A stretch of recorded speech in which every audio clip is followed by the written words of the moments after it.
Yes, here we go. Welcome aboard the Bhoycie Bus. It is Thursday, the 13th November. It's first show in about a week, so welcome back to everyone who's now back on. I've had quite an eventful week. It was my birthday weekend last weekend, shit like that. Celtic got beat, Mark, on my birthday and Celtic's birthday by Midtjylland. I think I remember we beat even the Barcelona win. Remember that? That was to celebrate the birthday. I share a birthday with Celtic. Yes, that's how much a Celtic fan I am, eh? When were you born? Eh? When were you born? That's I'll ask the next person who slags me off for not having a season ticket. That's what their birthday was. But you weren't there. Eh? 100 years between me and Celtic. 100 years exactly to the day. But we got beat. So that was sad, and I would like to have came on and gave a reaction, but as you can imagine, I was out drinking. And then me? And then at the weekend,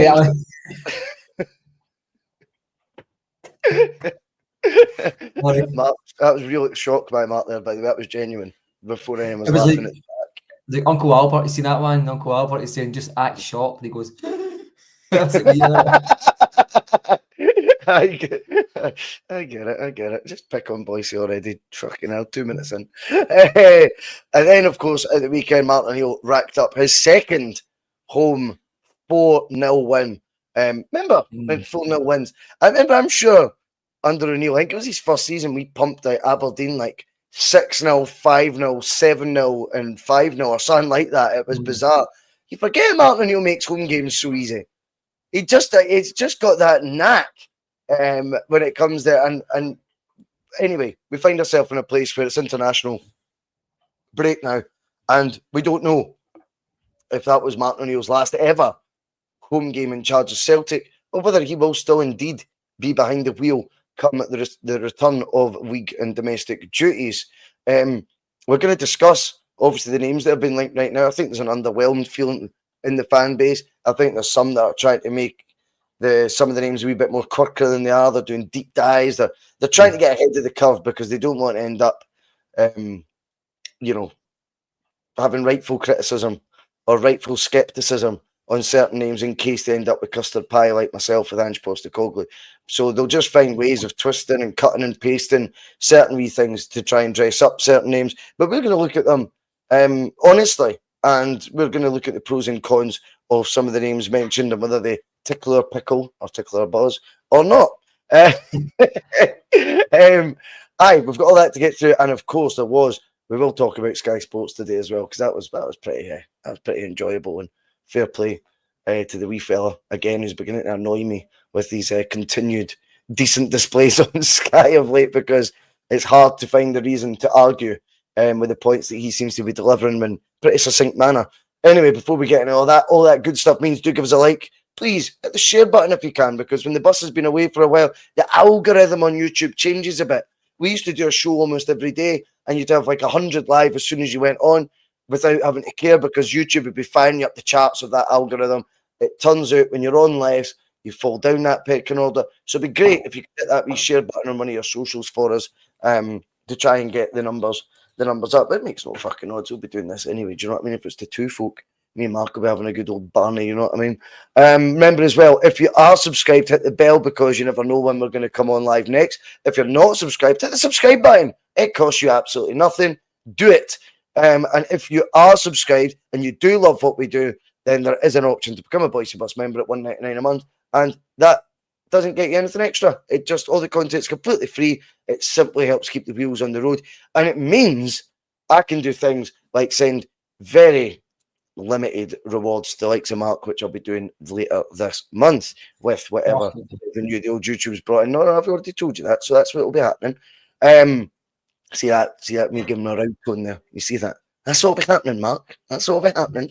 But yes, so if you want to do that, it's completely optional. And finally, piesports.com means you can get a tasty pastry treat with 12.5% off at the checkout by using the code BUS1888. Don't forget as well, we're on TikTok, the Bhoycie Bus. I think it's the.Bhoycie.bus for all these snippets for the shows that we put up, which seem to do really, really well. I think our record on that's about 15,000 for one of them. We've had a few around that mark, though, to be fair. And of course, we're on all the audio platforms as well, your usual Spotify, iTunes, all that carry on. Right, Mark, where were we? Yes, it was a disappointing result in Denmark, but I don't think it was an unexpected one. O'Neill was never going to come in here and manage to get a 100% record unless he was just doing like two games. And even then, he included in his first 2 games a League Cup semi-final against your rivals. So to get a win with that one, to get a win in his first game when chips are down, I think away in Denmark against a Michelin side that was top of the group with 9 points for 3 games, they're now 12 from 4. Performance-wise, though, I think it was a real reality check to you can bring a magic wand to people's morale, to people's confidence, to people's sort of inner belief system. Certainly domestically, that might be enough to go through the gears in domestic league football. No offence to the other teams, I don't mean that snide. And then when you come against sides that know what they're about, are in full stride, and are having seasons that they're hopefully going to be remembering, you come up short with that just being the only sort of tool that you've got. A new coaching team in there that, let's be honest, with the flux of games that we've had, they've not had a chance really to implement loads of style. It's been more of a, as I say, an inner belief system they've had to implement into the players. And I think essentially if there was tactical tweaks, it was to try and get the ball forward quicker. There wasn't much more than that they could have implemented in the time. And I think when you look back at that hit in the Europa League game, albeit I'll never sit and say I'm cool with getting beaten in Europe. I'll never sit back and say it's not something I think Celtic should be holding their standards to far more. I think that apathy comes from the board, and I think fans become apathetic because of our failings, not because Celtic can't achieve there, and not because you shouldn't think Celtic can achieve there, but because we've never prepared to achieve there. Obviously, it was nice to get back to the winning ways at the weekend with a 4-0 win over Killie. Mark, we come to you. Describe the week that was. Well, I think the away game in Michelin. What are they called again? Michelin. The Michelin man, Midtjylland, a bit like Scotland, but do you know what I mean? In the summer. Of course. I think when you go to these places as a Celtic fan, you're expecting to get near result. You know, that just shows you how far Celtic have fallen down the pecking order in Europe. I mean, even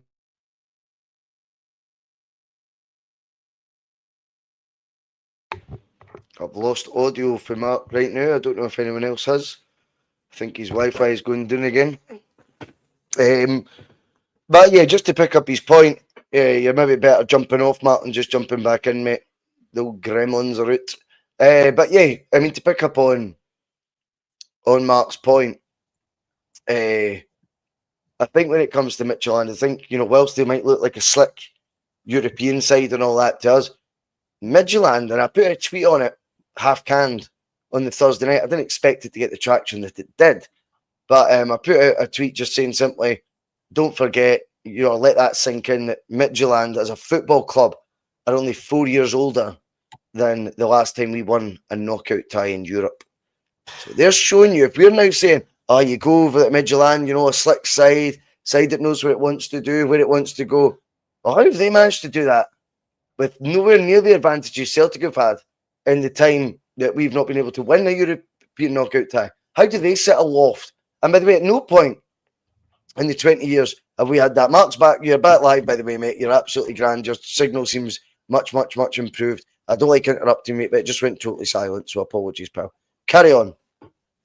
No, it's absolutely fine. In fact, they've came twice now to install this new broadband, and they've went to the wrong address twice. Again? Did they do it again? I thought that might be the case. Same thing happened. And I've switched off my Wi-Fi and my telly. I was watching a program about Neil Lennon there on is it another one from Paul or something? He was slagging fuck out Neil Lennon, so I was watching that. So everything's off now. But Michelin, this just shows you how far we've actually like fell down the pecking order if Celtic are going to these places and expecting nothing. I feel sorry for the fans that travel away to Celtic European games as it is, you know what I mean? They spend a fortune, you know what I mean? And they're going there just hoping that they don't get their asses kicked half the time, and fair play to them. I wouldn't be one of them boys who have had enough of that a long time ago. But I thought I watched the game, and you know, in the first couple of minutes with a wee shot on target, where we looked as if the wee edge on us, and we've played pathetic. Our first half was really an eye opener. But see, I think if the first half was an eye opener for you, then you've been wanting about with your eyes closed half the season, or probably for 2 seasons now. So this has been coming. This level of performance has been coming. You've been picking away the quality of the club, just picking away in every department. Every department's got weaker in the last 18 months or so, including the goalkeeper, if you're being totally honest to yourself. And you can't expect to get the same results, you know what I mean? So I was all that surprised, and eye opener for some, but and to be honest with you, I don't mind if Martin O'Neill was going to get a result. It was going to be a wee bit of a reminder to why we need a new manager. I would rather it being away in Europe, because domestically just now, boys, we can't afford slip ups. Another slip up, and we're just trying to stay second place. You know what I mean? That's how far we've fallen. I don't know if you're frozen. I've frozen, mate. I'm fucking. Oh, you're fine. So it was good to bounce back on Sunday. 4-0, it could have been 7 or 8. You know what I mean? My dad was going about Kamalik having a wee shot at goal, hitting the crossbar. Listen, they've spent the full week just working on getting the ball up the park for defence. You know what I mean? And they're always going to have breakaways, Kamalik. You know what I mean? So I don't actually have much, negative things to say about the display on Sunday. I thought it was a bit more like a Celtic kind of just getting the job done than we'll have seen for a long time now. It was 4-0, could have been, as I say, 6 or 7. But not only that, you begin to see goals now, and it was happening under Rodgers just before he finished there. We were struggling to score goals. They were like 1 goal a game for lucky. But just as Rodgers it was just about to start clicking again under Rodgers. It was just the performances were getting a bit better. Even at Tynecastle, I think we should have been 2 or 3-1 for half time. You get an own goal for a fucking young player, and then a penalty kick, then a 20-yarder. Boys, sometimes the games just don't go for you. But in the first half, we could have won that match, been out of sight.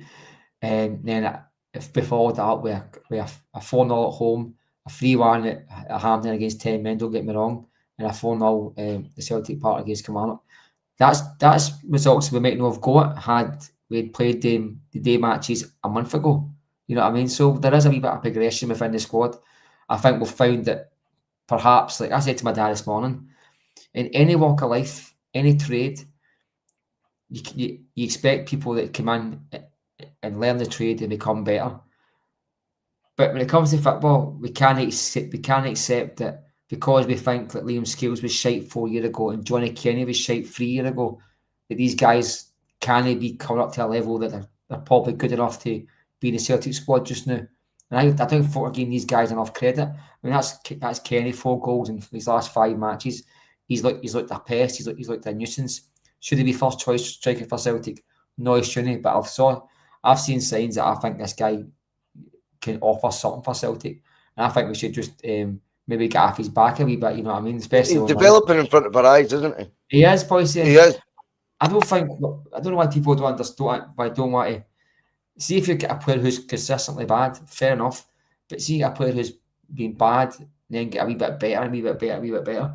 Why is it the default? We'll just go back to the beginning when let's have a conversation about how good he is. Oh, he was shite. I mean, and especially at Celtic, your start sticks with you. Look at Rio Hatate, boys. He'd not played a good match in about 490 days, but he's a class act to have the support because he scored a goal against Rangers. Such a good point. If he was in the form he's been in the last 12 months, and we didn't him 12 months ago. Wow. This is his 4th season, boys. This is his 4th season. Take it for his 1st season. Potentially, if he was on loan the next 3 seasons, you might not have signed him in these seasons if he was on loan. You know what I'm saying? And I think it's the same goes for guys like Kenny. You go, you'd be putting him on loan to a team in Ireland. Who then played in the Conference League and they scored goals for them, the top goal scorer in the league. I mean, what was his KPIs? What was he told today when he goes out on loan? To become a first choice striker where he is, score goals and potentially score in Europe. He did all 3 of them. You know what I mean? But we seem to be kind of like going back to the beginning with this guy, the same with Scales, but I'm digressing. But just on that quickly as well, Mark, yeah. I think you make a brilliant point there. What's the other criticism you see of Celtic all the time, and including on this platform, by the way, although I'm not excusing us from it, is there's no pathway to the first team. Well, that is, what you just described there of his loan spell in Ireland, is exactly a pathway has been laid out for him. And you've been given KPIs, you've matched them, you've excelled, you've overachieved on them, and then what, we're to continue then to block you from the first team. That would tell you that this whole pathway thing is actually ingrained in the outsiders' eye, i.e. the fans watching. You've got just as bad a mindset to pathways as what you're accusing the club of, because what you've just described it with Johnny Kenny to me is actually, and especially it's quite rare with Celtic right now, is perfect. I know he's not someone who's came through the youth ranks at Celtic as such, but he was bought as a very, very young project player who essentially, by the age he's came into the club, we're treating as anyone at that age at Celtic, if they were someone we thought a player of note that we think we could progress. We have decided to lay out a pathway for him, and that included a loan spell back home when you might feel a bit more comfortable, get into the starting team, get goals. If there's European football involved and you manage to get in the starting place there, great experience. You score 4 goals there in the Conference League. Fucking hell, you're exceeding expectations. So when you come back, boy oh boy, have we got a duty now to reflect the progress you've made by increasing the pathway further. And the next stage of the pathway would be first team football. End of story at Celtic. So there you go. It's as simple as that. So that criticism gets used the other way, Mark, so often, and rightfully so on many occasions, but we can't have it both ways, can we? No, we cannot, Bhoycie. You're totally right there. I didn't realise he scored 4 goals. I mean, you probably have to go back to Henrik Larsson to find a striker that scored 4 goals in one European campaign for Celtic. Let's be honest. That's probably the reality of it. We don't have a lot of goals in Europe, and with day it's mostly spread out. So it looks to me like he's a talisman. You know what I mean? He can score goals. I mean, would he get into an O'Neill's team in the early 2000s? No, but we are where we are just now. He's by far and away the first choice striker just now. And even like say, just going about the pathways there, boys. Like, I love Twitter, man. As much as I hate it, I love it. I mean, I've witnessed some of the biggest rewriting of history I've ever seen in my life the last 2 weeks, listening to people talk about Rodgers and holding players back and Shin Yamada. I mean, how's that guy know Celtic's first choice striker and all the rest of it? He played the other day there in the B team, and Twitter was saying, how did this guy get out of the country? How the fuck did he get a contract at Celtic? I'm going, these are the same guys that was telling us that Rodgers was being arrogant by not playing these guys. The other boy, the left back. Inamura.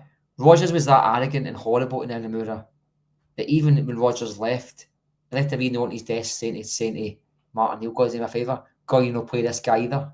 Don't put him in your squad either. You know what I mean? The guy was clearly not good enough for Celtic, boys. Saying Celtic fans, when Scales performed above his station for 2 seasons, Rodgers was being called out for having a vanity project on Liam Scales. By playing a player who was the best at the time in the position was a vanity project. If it was Rodgers, Martin O'Neill doing the same thing, and all of a sudden it's a good choice. You know, I think the perception is reality, and amongst football fans, boys, and we're seeing it being playing out on Twitter now. You know what I mean, and other platforms. I just thought I'd mention the Shin Yamada one. I mean, I just seen a couple of posts like that. Some saying, how the fuck did that guy get out of the country? Never mind getting a Celtic jersey. You find that sometimes you get guys. I mean, we spoke about the Osmond. Obviously, I was seeing absolutely hundreds of tweets.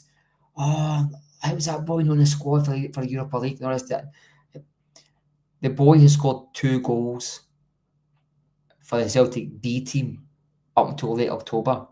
If that boy has scored 15 goals, I can assure you Rodgers would put him in the squad for every home match.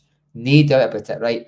If the Celtic fans, the same ones who are calling us a big club and at high expectations and world-class ethics, world-class, if your idea of a Celtic player, Celtic striker, creating an undeniable pathway to the first team, if your idea is a Celtic B team sitting halfway down the bottom of the league and scoring 2 goals against painters and butchers and candlestick makers.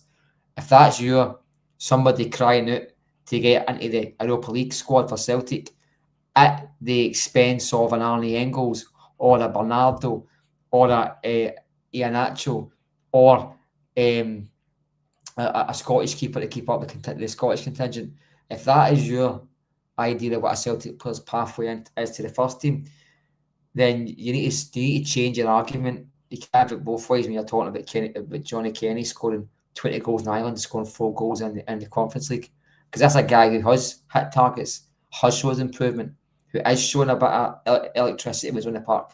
I think Osmond's looked really, really handy when I saw him, Bhoycie. He's looked really on the beat. I really like watching him. But I'm just liking this rewriting of history just now what we're getting. And I think the board won when we were talking about this, to be honest with you. I think the board, I mean, I even just now, boys, I feel like the conversation is steered away for the board's eye. And I think this is where they've played a blinder. I didn't think Marc and O'Neill would have been so calming. I mean, there's no doubt about it. This, as an interim, it was probably I'm surprised, but probably the best choice we could have made because it's calmed the waters. Celtic fans are all on board with him. They're loving him, all the rest of it. But I didn't think it'd be as calm where we're getting with the odd chant, and the odd wee bit of, wee bit of agitation in the stands. But I just feel like it's all calmed down. I mean, they opened up that Celtic shop last week or whatever it was, and they sold out the stuff in minutes. Not that again, you know what I mean? I'm going. I just said like people want to change, Bhoycie, as much as they're making out. You know what I mean? But I don't know. I'm digressing. I think there's a core who still will want to change. I think the likes of myself and yourself are pretty resolute in our thinking, and when we say something, it's because we mean it. And that's not going to be just changed easily by a couple of good results in the past. It's still going to be softened in the sense of how you're feeling about Celtic as a whole when you get the romance of seeing Marc and O'Neill. Of course, there's that bit that goes, Celtic, this is why I support you. But then you instantly can remind yourself of why you've been so pissed off with Celtic and the board. But what you need to remember with the movement at the start and what we pre-warned was, whilst I still believe the core, and Mick talks very, very highly and confidently about the core not going anywhere of that, and I'm actually happy to agree with him. What I can assure you of is, though, out of your thousands of signatures or out of your thousands of retweets and stuff like that online over it all, they're bandwagon jumpers, a lot of them. They are what's in vogue right now. You better believe it. You mentioned to me, Bhoycie, about folk writing wee kind of insights into this Nancy guy. They're just hedging their bets for their first interview, aren't they? Nancy, Walford, whatever. What's your favourite pizza? I can see it just now, Bhoycie, can you? Yeah, that's how I feel, mate. I think, and that's what worries me, and always did worry me about the movement. Isn't the core of it so much? No. Albeit I still had concerns with that, but they're kind of a lady wee bit. Speaking with Mick, kind of does always help me feel a wee bit better about that, to be honest. Aye. But I think in terms of my own experiences of how the masses, Beeb and Wall, was it? Shut up, Bhoycie. How they all kind of shift their fucking feelings anyway to the tune of whoever's in the tune.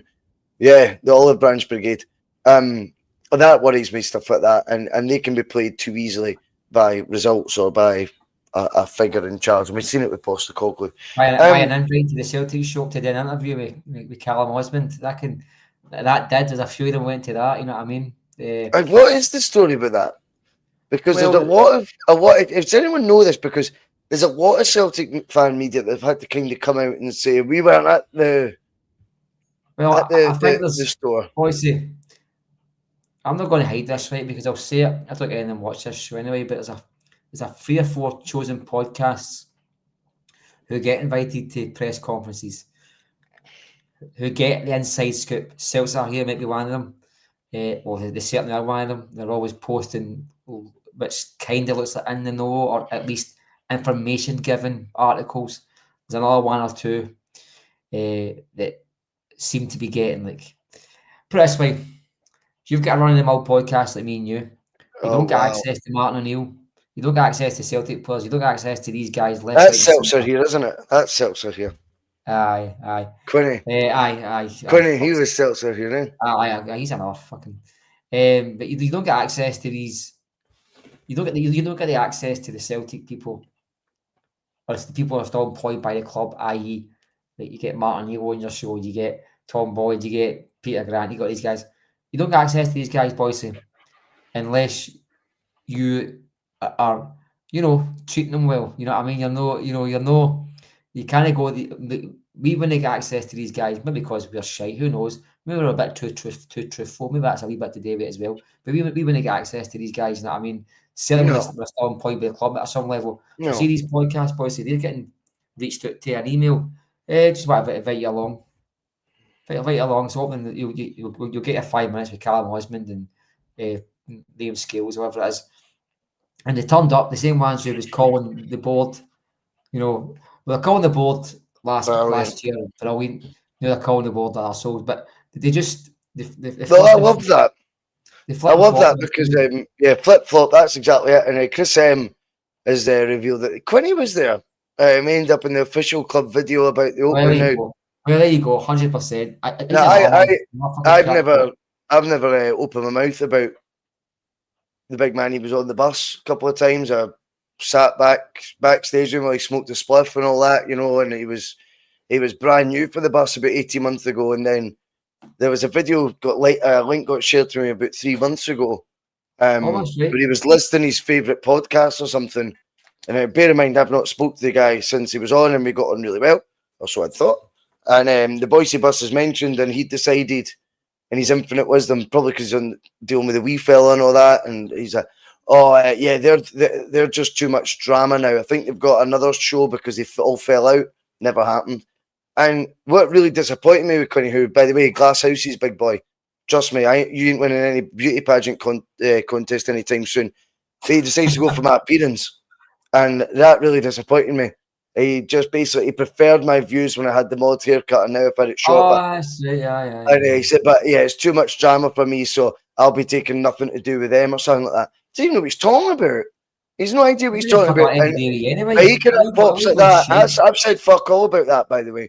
I just fucking watched it and thought, all right, nice one, mate. You were like choking to come on mine when we were Flavour of the Month, though. And that's what you're doing with the other pods. And you'll still got the Celtic Superstore in the midst of this. But then going the wee fella who's trying to kind of do his best for his fans collective thing. But you'll go to the store to get away. Honestly, go smoke another joint and get out of my face, mate, because that's another one. I can't wait to bump into something like that one day. Do you know what I mean? But what are you slagging off haircuts for in that, mate? Like, you're better than that, mate. I thought. Do you know what I mean? Especially when there's been no beef before. So he jumped into my periphery. I've said fuck all. But it's funny how just, for instance, I'll get heat for, by the way, saying that. You know that. Because can say what they want about this pod and say what they want about you, me, whatever. If you're retorting anyway, I can't believe. I'll be the drama, mate. I mean, remember, there's somebody who we're not even going to talk about, sits about 14 seats down for me. I mean, and we're giving us stick. I just said, anything what I say to me, you know where I sit. Never had that word since, you know what I mean? No. Guy got on me really well, you know what I mean? As I say, I've not moved, my seat's not moved since I wore knickers to school, you know what I mean? Never moved, you know where I sit? 14 seats up for you. Come up and say hello, or come up and whatever you want to do. So they don't bother me one iota, Bhoycie. I go to McCoy's, I see a few podcasters in there, probably don't recognise me, but when it's not me for sitting this podcast and having my say about them. I'm scared when they see the judge, mate. You walk in I imagine you walk in with a puff of smoke behind you, mate. Aye. And like the Star Wars tune going, That's like a few of them, like, I'm a shite, Bhoycie, but I stand right in front of them and tell me exactly what I thought about them. And 100%, I wouldn't even blink when I said it. Do you know that? No. No, you're like that, mate. I've met you many a time. We know that. Don't care about that. So not an issue with that at all. But no, there's I just so many, like I see, you probably get stick for this or whatever. Who gives a flying fuck? There's a few rockets out there in the podcasting world who they have wee digs, who they, and you know something, they can't handle it back though, mate. No, but they're fucking. I know, but they're fucking. But that going to the Superstore is fucking banging order. I know, but so you got. And I mean, I watched one of the day, Paul John Dyke, excellent interview by the way. But you get guys like that. We're going to get to that, definitely. Definitely. You get guys like that, and the guys Mick knows, the collective, the rest of it, that are fucking doing their very best to get Celtic's message across. Like, it's not just like malcontents. This is an organised collective thing. But see, you're organised, it's normally one voice, one direction. So you get people who are supposed to be on the bandwagon of this, the signatories, and I go to Celtic Superstore asking, getting involved in promoting. He's on the official club video. I know, I fuck off. Beat it. I mean, you must be stoned to be doing that. Obviously, I don't know how. Credibility-wise, we probably know the credibility these guys have got within the fan base. But how can you still have credibility when you just swing to whatever direction the rest of the Muppets on Twitter are swinging to? If the Celtic fans came out in the morning and said they wanted to change the seats to blue, the podcasters would be saying the same thing. A lot of them. The boys, it's just, I take none of them. I think the four Tims probably is all man. It's for me that's get any credibility in my head anyway. A consistent group of boys who fucking say their truth, never swayed by the board, never swayed by what folks thinking. Whether you like them or whether you don't as a listener, give them a chance because it's an excellent podcast, first of all, but they just always talk proper, Bhoycie. I don't think I've listened to a podcast other than yours that genuinely just talk for the heart. I let them talk for their ass, Bhoycie. Some think Celtic Unity football. Yeah, you're right. Some think Ange. There was one me and you watching. You know what I'm talking about. The guy saying Ange Postecoglou made him a better person. Remember that? Remember that video? Remember that man? Remember that? He made me a better person. He made me talk a lot of days. I used to go and get the game and get a bit drunk watching his football right enough. I used to enjoy it, but it didn't make me a better person. It made me a lot of hangovers for celebrating, but it didn't make me a better person. It's made me a better person. You remember that one? No, I do. Aye. Oh, I mean, and these guys, I'd forgotten about it. These guys have got major credibility amongst the Celtic support. Major credibility. Probably 100,000 views a month, and I think to myself, you might think me and you talk a lot of pish or something, right? But I tell you something right now, we would not come away with shit like that. I mean, no, totally, mate. But and he start making clips of this stuff and just putting up and going like, your before and after videos. I know the amount of content would be unbelievable. But we digress because I think when it comes to the collective and things like that, I mean, I've been pretty vocal, whether it's to my annoyance or not, that the wee fella I think has been speaking so well on Sky. I compare it with the Tino thing because people like to person against Tino. I don't know Tino, but I watch the two of them on the same platform, Sky Sports. I don't watch their podcast. I watch how they come across when it's nationwide, when it's the big boys' playground, not to your viewers. There's obviously subscribers and things because they like your views, and you'll get plenty of pats now. By the way, I've been in that trap many a time as well. But when you're in the big boys' playground, and I've said before, I think Paul's message has been on point, and I've nodded along at times, and I've found that fucking hell, he's holding his own there. Today was another level, and today was coming. I don't know with that clip what's happened leading up to it though, because the clip's about 7-8 minutes, and he's on his screen with about 17 of his own books behind him. I think that you see it. I don't know. I seen Bhoycie's wish behind it as well. I don't know what that was, but I think it was the Celtic Smiler. I think there's about 4 of them, right? But all jokes aside, something must have been said off camera. It's him, the host, and Jamie O'Hara, formerly of Billericay Town. And Love Island. He starts with a bit of a tone, Paul.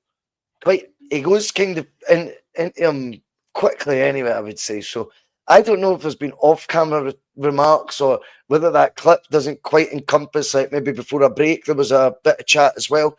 But anyway, the condescending and unknowledgeable tone of Jamie O'Hara is took to task by Paul John. And to be fair to him, it was a masterclass in how to stay calm and how to use someone's own words, flip them, put them straight back to him, and ask him to explain them. And he was absolutely out his depth. A couple of facts. I love facts when you're backing up an argument. He did that as well whilst keeping cool. So Jamie O'Hara brushed over one, which I thought was fascinating. There's only one other club in the whole of the UK that have more money in their bank than Celtic right now. Could you name that club? They finished Spurs, 17th last year. It was Spurs. And you're going, so for such a big league, how come that's so, and by the way, I wish we didn't have as much money as that in the bank. I think we could have more than that in the bank had we been more aggressive. But the fact of the matter is, 54,000 season ticket holders, just like to ask the English Premier League how many they've got of that ilk. And it turns into, it's well worth watching. Going to Ronnie67 Celtic FC content on YouTube, guys, after the bus episode finishes, of course. But go on there because he's putting up all these clips straight away whenever there's stuff, anything Celtic related from any satellite broadcaster or terrestrial. It's a great channel to subscribe to because you're just getting the best bits, really, rather than having to watch an hour of Neil McKenna on Sports Scene or something, you know what I mean? But you've got to say, the wee fella there, when I see that backbone, a bit of bite in his comments, but the ability to stay calm throughout, you're saying, that's the type of voice you need to deal with the board and not 21 voices that would be masquerading at being even a tenth as good as that under that sort of pressure. You need limited voices, and unfortunately, for many who just want to be a part of it, their ego's got the better of them. They have to be seen. I'm sorry, but leave it to guys that can hold their own in environments like that. And I think, again, today, you've got to just accept that is being hung out to dry when O'Hara is making the sneering comments that he is about Celtic and about Scottish football. And he's trying to tie Paul up in knots, but it's actually going the other way. He is in the web. And to do that when really you're meant to be, and I'm not saying it is the case. I'm sure it's good for these podcasts and stuff. But Sky you're getting the privilege to come and join us, for 10 minutes. Obviously, he's seen through that bullshit. Jamie O'Hara thinks he'll be offside, that aforementioned mindset, but he's not. He holds his own. He embarrasses him in the telly. And the word around the campfire is Sky have pulled that now from the socials. They have pulled it. So that 7-8 minute clip. I mean, the host was sitting there going, I've got these graphics. He's going, where do you think we finish? Where would Bradford finish? There were loaded questions on the back of that stupid. See, Opta boys, they've probably just took that stat for like Monday morning. It's maybe for the first time in the history of fucking world football that stats just fell at that, boys. You know what I mean? Yeah. See, there's lies, damn lies, and statistics. That's a true saying. It's a great saying, eh? And I don't fucking awesome Mills or something. I don't know who it was, but it's very true. You know what I mean?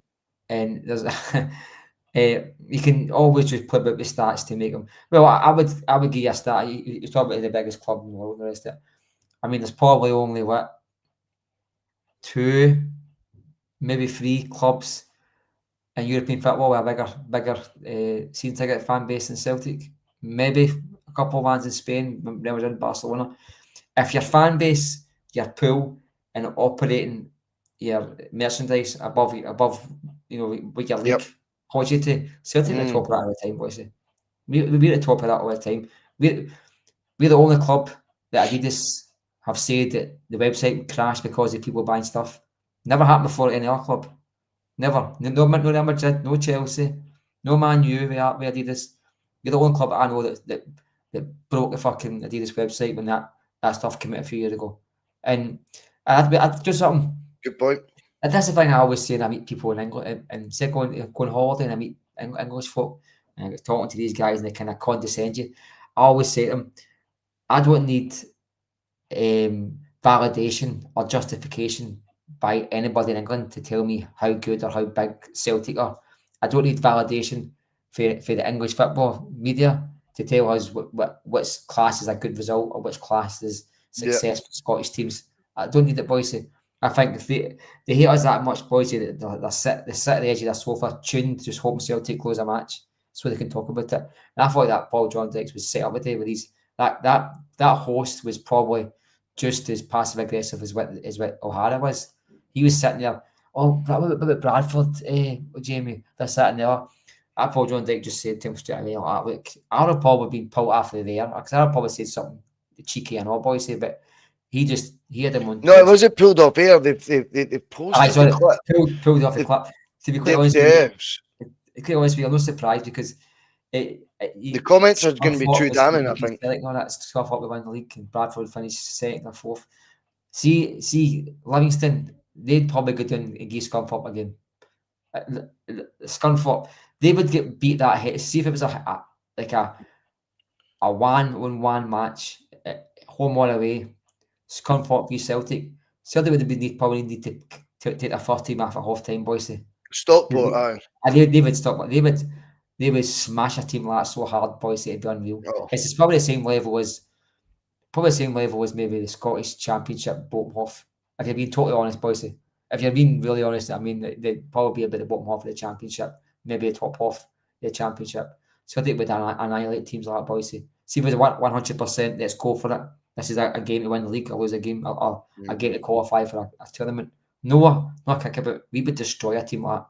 So would Rangers, so would Hibs, Hearts, Aberdeen, probably, if we really matter. Especially up the road. Yeah, no, I get you. And you get Jamie O'Hara, a guy whose career probably can be all summed up with the fact that he's probably more famous for reality TV than he was for playing football. Let's be honest, boys. An utter pricky guy. Him, that Jason Cundy or John Cundy, we are an absolute zero football career. You know what I mean? Just spend our time just slagging Celtic, like Saints and Reeves, whatever it's called back in the day. Jeeves, or it's just constantly, you know. I just can't be fucked with them, boys.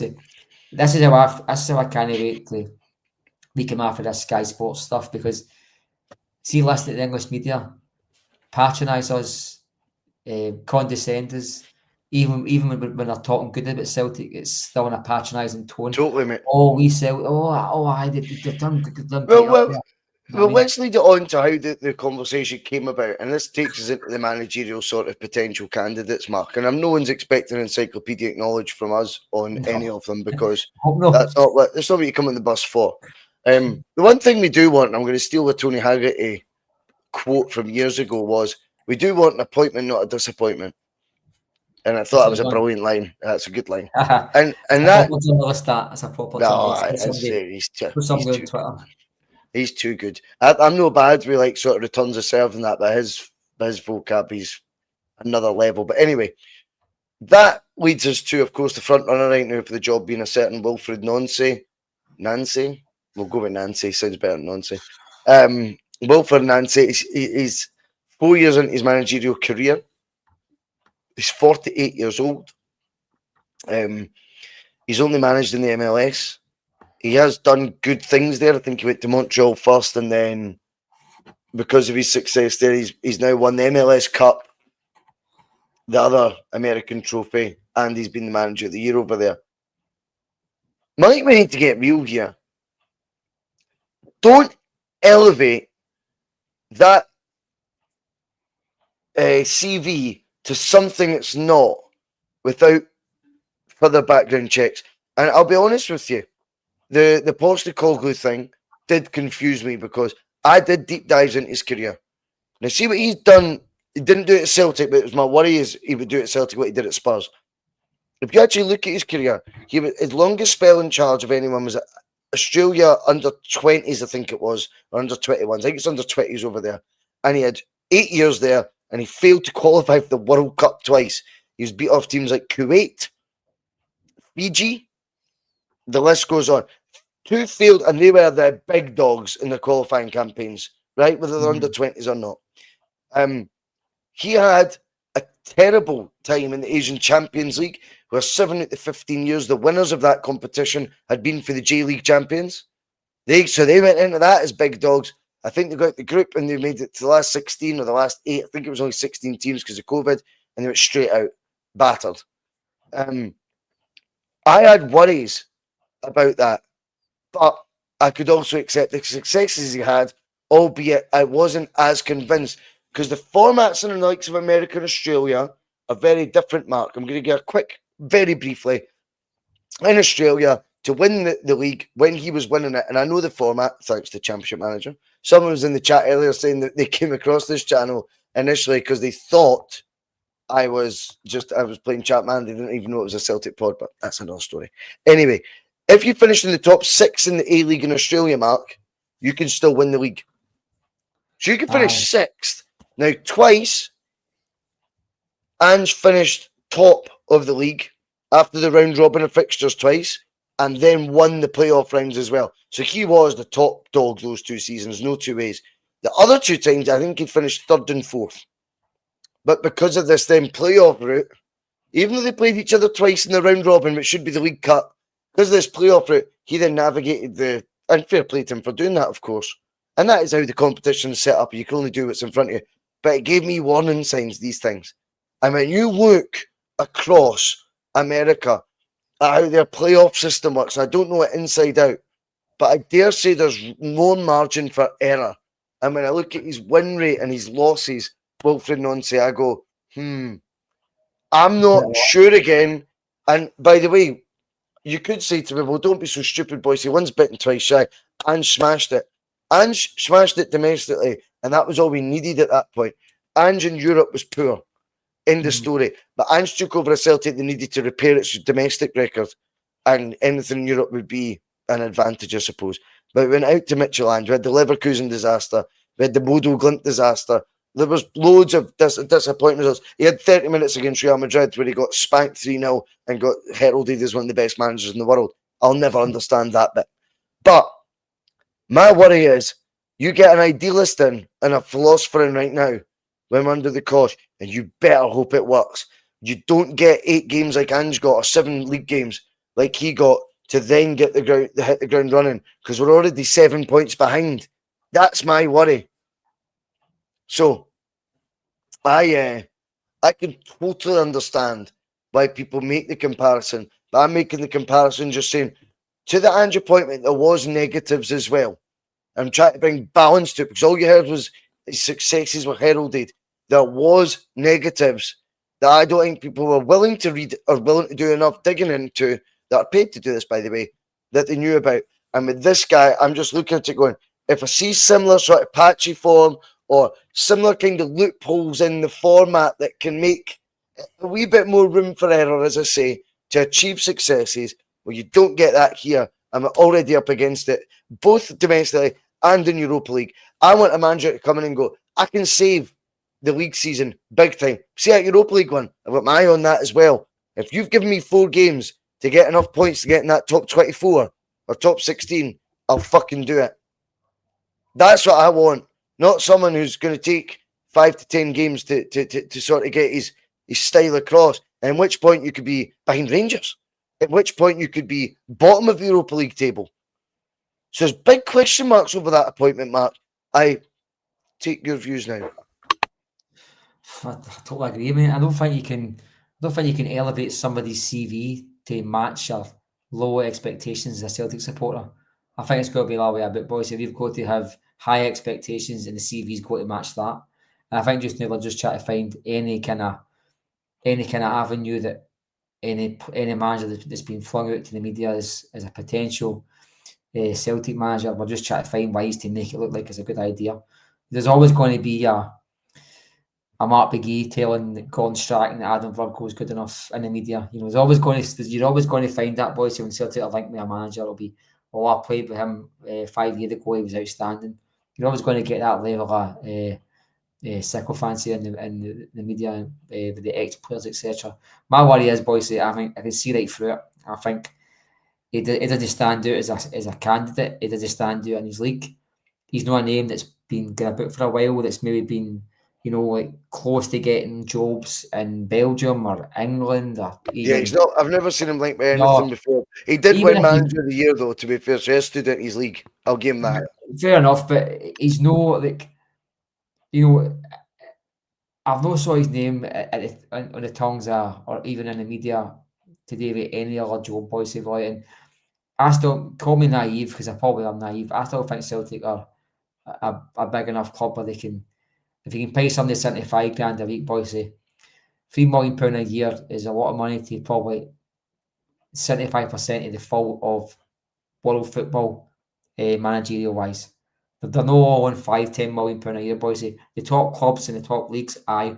But if you go to a midway through the French league, they're probably on €1 million a year, or €1.5 million. So call me naive here when I'm suggesting that Celtic can afford to go over and above expectations, or over and above what a club in Scotland should be looking at. And I see the names are underwhelming. We really are. I So, mean, so let's move on to the next one then. So, just on what you've said there, let's go on to the next name. He's pushed out in the odds right now, but they reckon he's part of the big three Celtic are looking at, and that's Kieran McKenna at Ipswich. Now, Kieran McKenna at Ipswich won them promotion. I don't think they won the title, but I don't think they did anyway. But he got Ipswich up to Premier League. They were relegated within a season, but he had admirers in high places, Mark. It's thought Spurs wanted to speak to him about the managerial vacancy. Man United, before appointing Amorim, had wanted to speak to Kieran McKenna about the vacancy there. Whether it was to suss him out, whether they were committed to appointing him, I dare say that both clubs would have went and got him if that was the case. But he was in their thoughts. That seemed to be very well documented. They've been relegated since then. Where are they? I wonder where they are in the league right now. But what he has got is admirers down south. But like you were saying earlier, you don't need England to tell you what Celtic are, and you don't need mediocre achievements or semi-achievements in England to tell you that you're good enough for Celtic. Based on that, they currently sit 7th in the Championship in England, with 6 wins from 14. Now they've been relegated, and they get parachute payments for that. So they've got all the advantages. But the clout does come from somewhere. My fear is, and I'll give you it right now, is I get Tony Mowbray vibes. oh fuck! I think it's got fucking vibes of it. I mean, I think it's got Dyla vibes. I mean, I think it's all got that now. This looks like a. Somebody said that it very much going to be like a Martin if the Rangers were. If you don't buy into him, it's going to be a procession to him getting the sack very shortly. And I don't see a Celtic fan base buying into that, Bhoycie. We're looking for. You mentioned earlier on, we've got 7 points. Yeah, deficit. We have to catch up on. This isn't a 2-month summer window. And then you're starting afresh. This is a manager who's going to come in. He's come into, in my opinion, the worst Celtic squad in my lifetime. So he's got that to play about with. So you need to it has to be an appointment that's universally liked by the Celtic fans, because just now, Bhoycie, the board cannot do any more moves to alienate the Celtic support. I think they're going to hope above and beyond to do that as it is. Does McKenna tick the boxes with the Celtic fans would be excited and progressive? And I don't know, Bhoycie, and I think that there has got vibes in Mowbray to it. Need it about it. I think him and the boy Nancy has got vibes of. I mentioned this in this summertime, Bhoycie. Like I can see Celtic with a European form, like slowly turning into a club that will have to go down the route of hiring guys like Dyla again, because that's how appealing the club will be now to managers. I think we've hit that stage already. Okay. My only hope is that the salary which we can offer managers, and at least the potential of getting to the Conference League or whatever it's going to be, is a good enough pull. But I think we're getting into the bargain basement section. We're getting into the reduced section in Asda now for managers. We're no longer looking for the best of the youth and the best of up and coming. We're just going into the market where McKenna's probably not in that bracket, but he cost 5 million compensation. He's on 60 grand a week. Well, we can afford that, so that tells me that's a no-go. So true. But we can afford it, though, eh? Aye, we can afford it. But that'll not happen. So £5 million, not a chance. You're talking about a club here who... Surely they would, wait, surely you think a manager's surely worth the record fee, if anything. I know it doesn't happen in football, but I always find it weird that with managers... I'm always like, how the fuck is the fee never like match like a top striker? Surely the manager's even more important than a top striker at any club. It's bizarre, right? He's probably got his backroom team, I know. We've just hired 4 or 5 backroom staff. Well, we'll put them in place. So any manager's coming in is getting told, you're getting nobody you want, because Maloney's second choice, no matter what happens, we'll just get rid of Kennedy. 4 of them, what do you call him? If he's come up, if he's come up England there, he's been linked with a job, but he's not come up for 2 weeks, Bhoycie. He's come up to the promise of being in amongst Celtic's coaching staff for a while, you know what I mean? Well, that would lead you to the other candidate then. And you've done 2 examples that I know we're pushed for time, that's why I'm interrupting. I'll fuck that, go ahead. He's getting called Kittel Knutson. But my memory, right, I'll tell you what's weird, right? This is weird. Do you remember a Dundee United striker called Olafsson? Back in the late 90s. Here's the first name spelled the same way, though. So I think he's called Shell. I think it was pronounced. It was Kettle Olafson, right? But it was Shell Olafson, wasn't it? Aye. So his Knutson's name is spelt the same.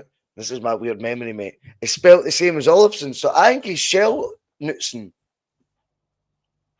Is that the same guy?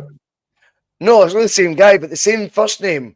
But we're Oh. calling Knutson Kettle Knutson. And I'm like, no, Oh, Shell aye. Olafson. So it should be Shell Knutson. That's just my Scandinavian toes. Anyway, his record speaks for itself, mate, what he's achieved. But two things very interesting. Apparently, he's like crazy overpaid for what Norwegian football is, albeit he's on the brink of retaining a title again. We like guys who can win fucking league titles, of course we do.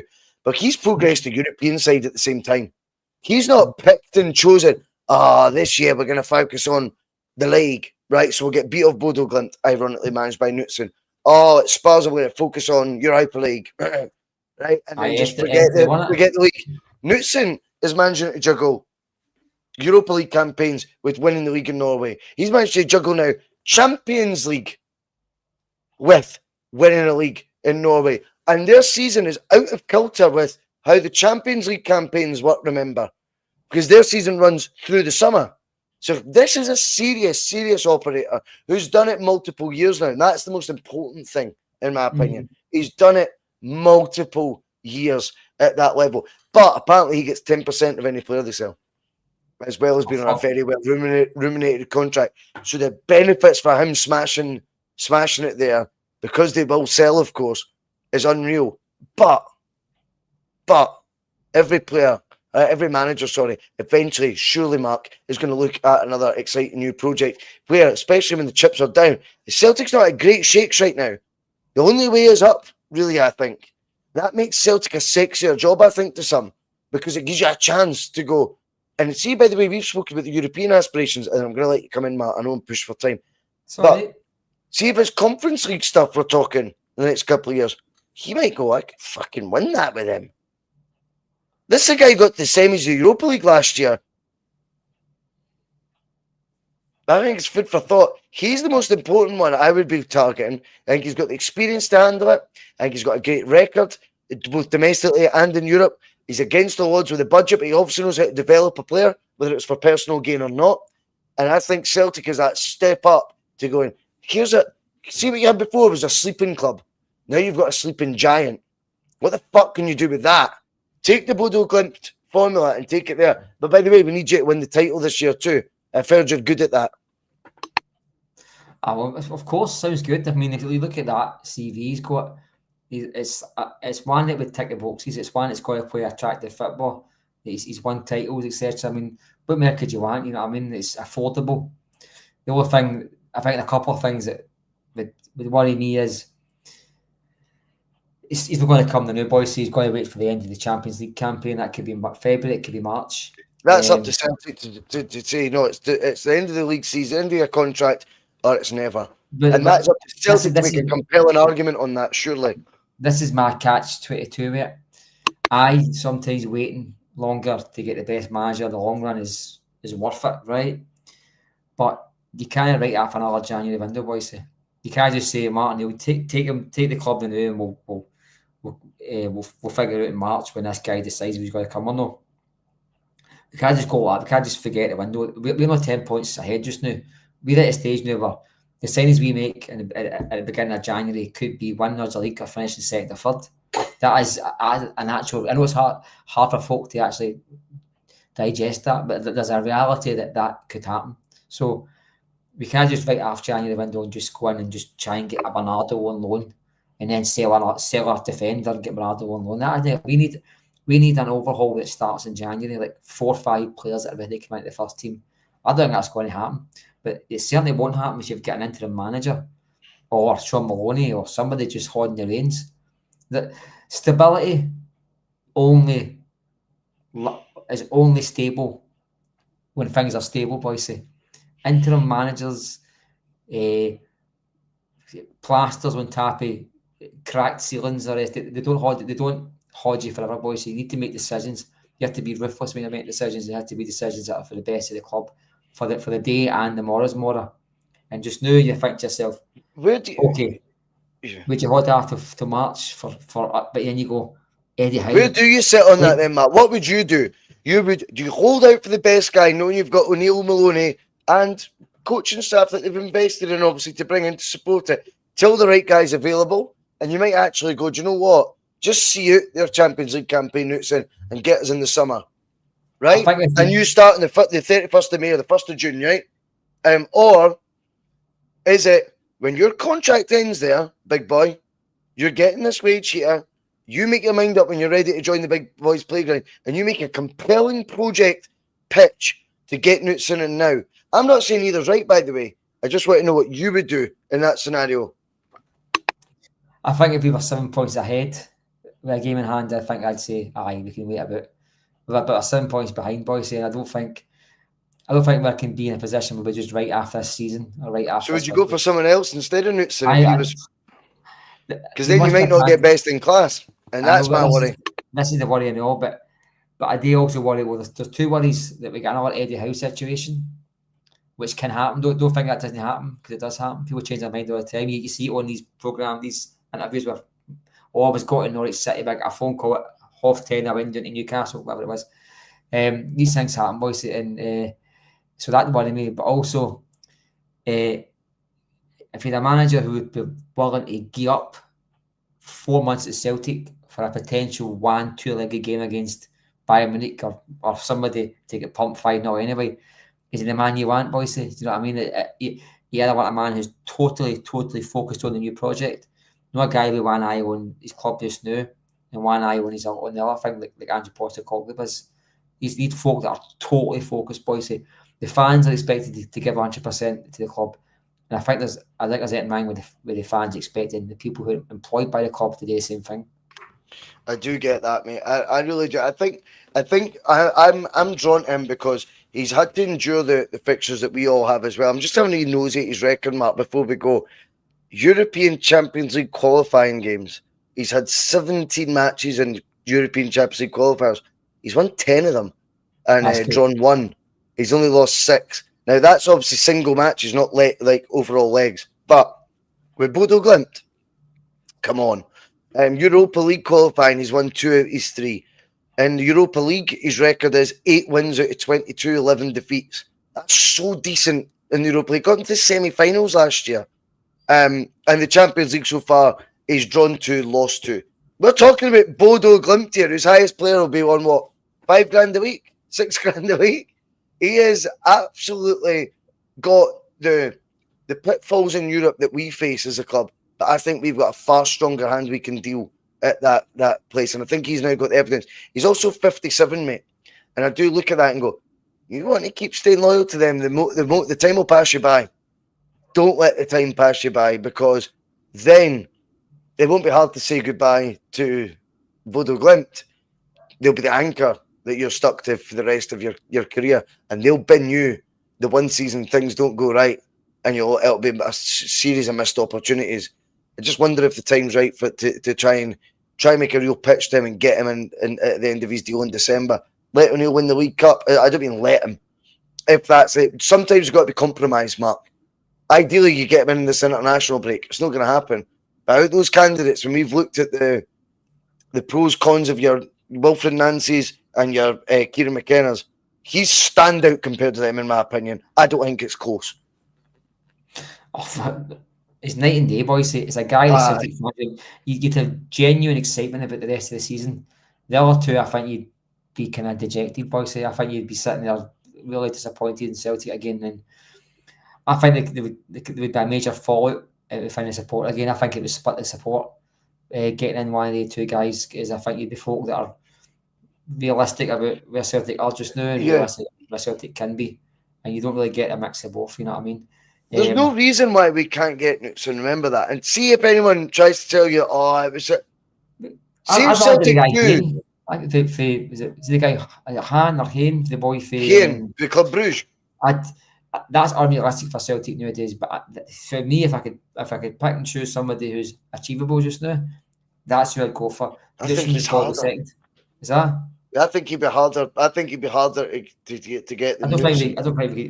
I don't think anybody that's been at a progressive club would look at Celtic and think it's a good project. And possibly, honest with you, your chief executive coming out with a Facebook rant after the ex-man, the old manager quit.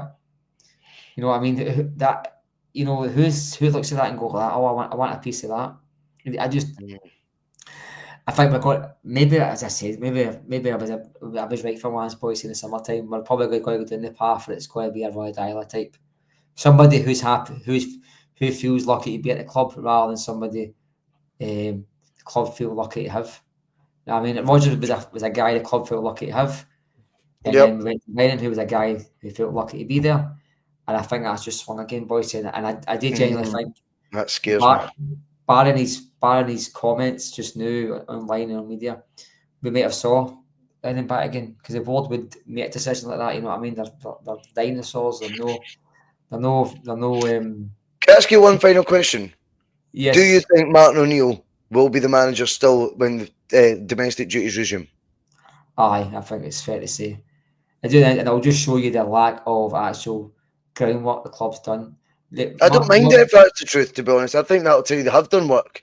It might be someone ambitious that they're holding it for. That be because otherwise this is the time to do it, eh?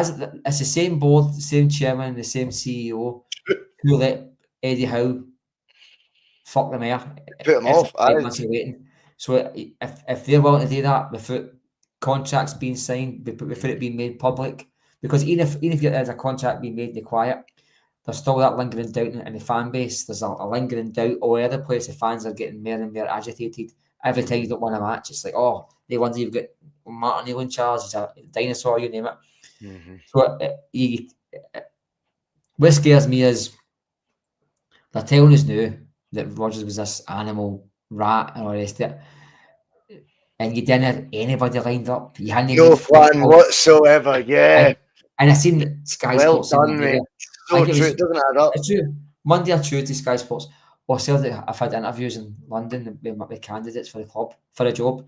I do know it's International Week because of the managers who've got clubs, and it means that they're not having to go and, you know what I mean, bring them away and ask for permission or rest of it. Probably, I dare say they've got to ask permission, but why did they have to wait until Monday, Tuesday, Wednesday for Celtic to have discussions?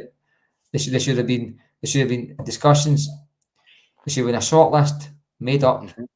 That probably the very, very second that resignation came through the door, there should have been an ideal candidate put aside and a list of 2 or 3 folk to want an interview. And that could have been done as early as 2 weeks ago, Bhoycie. It could have been done. And if we're sitting now after the cup final, the Celtic only a charity, Bhoycie. We shouldn't be getting this isn't Craig Gordon getting 1 minute on his testimonial for Scotland, or on his last appearance for Scotland, supposedly a few years ago. We don't just give things out. We can't just go right, okay, Neil, we want to see you win another trophy at Celtic. It'd be so memorable for the fans. It would be romantic. It will be like another moment in Celtic's history that people will talk about. We can't be thinking like that as the people who run the club. We should be thinking ruthless decisions to make Celtic the very, very best it can be, to save face when they've been making decisions that's cost the club and its reputation and financially in Europe. We need to get away from the fact that we're just run by a board of utter fucking bampots. You know what I mean? We need to get away from that, Bhoycie. And I think a decision being made to give O'Neill the match just for the sake of it, or it's just to make a decision just now, get somebody in just now. Ask the guys that are doing this sitting in front of you. This is Celtic Football Club. The wages are going to double for you. You name it. You either come just now, or you end up at Lincoln Town in 3 years' time and you're choking for a job in England. It's up to you. This is the option. Yep. You can go to the biggest stadium in Scottish football, one of the biggest in Britain, one of the biggest in Europe. Every home match, or you can stay where you are. If the answer is no, thanks for your time. I'd say to them. That's what I was getting at. That's exactly what I was getting at, mate. Is do they go down that road either? Bob says, I say, there has always got to be compromise in life as well. And if someone is an outstanding candidate in the midst of a lot of mediocrity, sometimes that compromise has to be made as well. And that'll need to be weighed up. What's next in line? If next in line's too much of a drop off, that ballsiness suddenly loses your. Do you get me? I would wait. See if you said to me, listen, the guy's season in Norway ends at the end of January, the end of December, right? Or even the end of January. It's soon. I think he's one game away for the league. Aye, so there you go, right? So I would say that give it only till December the 30th. That's Yeah, fine. I think it's December. It's mid-December that would be. But the Champions League campaigns. I'd take that. Yes, that's what I was getting at. I would take that. Take that because I think O'Neill actually probably deserves to get the final, to be honest with you, if they're beating Rangers. That's my opinion. Me too. I know, and that goes against our usual views because it is sentimental pish, but you can't help it. I suppose I'm going to be totally honest with you. Since the last maybe 3-4 weeks he's been at Celtic, he's regained a lot of my respect I had from him because I lost a lot of respect from the last couple of years. The way he's been talking about the ball, the way he was on the fence about Celtic and Aston Villa matches and all the rest of it. I said, no, a Celtic man, if you're on the fence, whether Celtic should win or not. And I stand by that, right? But he's I mean, I listen to the guy talk and all the rest of it. He has given me a lot of respect back from him again. I want to see him win the League Cup at Celtic. I really do, but that's me just being romantic about it. Can't help it. No, I can't. I'll probably miss him again, but listen, everyone, even the judge is guilty of this. The judge. It's true, but I don't want to be making decisions based on that, boys. See if that's a brilliant consequence of the next manager's decision. Yes, fine. Happy days. But no, why would we? I mean, we should be shooting. I always say, shoot for the stars. You make hit the moon, boys. Why no go for this guy Hayne or offering some money that he's never heard in his life? You know what I mean? Because the other two would be, boys. See just now, you've got a totally dejected, apathetic fan base. That Nancy is miles ahead in the bookies odds too. I mean, bookies means nothing. Moses, you know, it means nothing. It means nothing. It could change. It can flip and flop. Don't forget, like I say, do you know what? Can I tell you something just now? I don't know. You know, my wife does stuff for the bookies now. They'd probably lose their gambling license if they had any insight as to a football manager and that's true. Odds. They just follow the market. Right. The CEO would get the sack instantly. There'd probably be suspensions around the Football League. There'd probably be investigations by the police. That's how serious that stuff is, Bhoycie. That's serious, that stuff. So as see gambling or rest it is. See the laws and legislation on gambling. They're strict on almost any sector. Any sector. Honestly, Rightfully so. Aye. And the fines that they would incur, the CEO would get a sack instantly, 100%. The people at the club, they'd probably be under scrutiny with the post and everything. It's like insider trading that you get in the stock market and all the rest of it. Of course, literally the insider trading, and it would be get no idea whatsoever, Bhoycie. No idea. In fact, put give an example. I told you before, me and my pal Steg was probably watching. We all got told that Brown was going to Motherwell that morning. If a boy who played for Motherwell was a keeper. Mark Brown. No. Craig Brown, the manager. Oh. They all got told in the morning. No, they got told in the morning he was going to Aberdeen, I guess it was, in training. And the bookies are still getting 4 and 5 and 6 to 1 that day. And I've done my dad's pub up in 30 and 40 quid in it. For £100 in it, 50 quid in it. And they had a clue what was going on. And there was things walking about, players walking about telling their pals and all the rest of it. We've been told in training this morning. Because we knew the goalie was the first choice at the time. So we did. My dad's watching it. My dad was exactly what happened. And every cunt had fucking money on him. Every. It was 41, 5 to 1, 6 to 1. Then eventually he got announced or whatever it was, it hit the papers and they suspended betting. But so if the bookies had any insight, Bhoycie, they've just know it's highly illegal. People yeah, I'm not saying there's insight, but they've got to follow the markets as well. People would probably you'd probably jail time involved in that. I'm not even kidding you on, Bhoycie. That's how big the markets are in gambling. There's people in these cricket players, they've done jail time for things like that. Yeah, you know what I mean? Of course. It's just, I know people like to think they're suspended betting, or somebody at Celtic's phoned Ladbrokes and said, "Do you know what? Yeah, that can't happen. Save yourself some money because you know what you could do? You phone up because you go like that.